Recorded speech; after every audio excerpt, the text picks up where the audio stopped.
இன்றைய வேத வசனம் ஏசாயா 59:1. இதோ ரட்சிக்க கூடாதபடிக்கு கர்த்தருடைய கை குறுகி போகவும் இல்லை, கேட்க கூடாதபடிக்கு அவருடைய செவி மந்தமாகவும் இல்லை. ஆமேன்.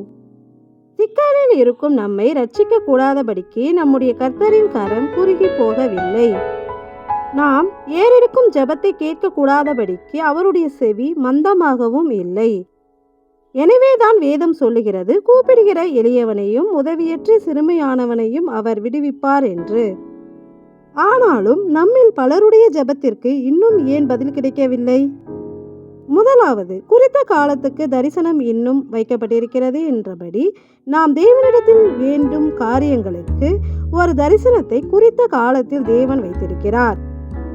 அல்லது உங்கள் அக்கிரமங்களே உங்களுக்கும் உங்கள் தேவனுக்கும் நடுவாக பிரிவினை உண்டாக்குகிறது, உங்கள் பாவங்களே அவர் உங்களுக்கு செவி கொடாதபடிக்கு அவருடைய முகத்தை உங்களுக்கு மறைக்கிறது என்ற வார்த்தையின்படி நாம் செய்யும் அக்கிரமமான காரியங்கள் தேவனை விட்டு நம்மை தூரமாக்கி நம்மை ரட்சிக்க கூடாதபடிக்கு கிரியை செய்கிறது. நாம் செய்யும் பாவம், நாம் ஏறெடுக்கும் ஜெபத்தை கர்த்தர் கேட்க கூடாதபடிக்கு அது ஒரு தடையாக இருக்கிறது.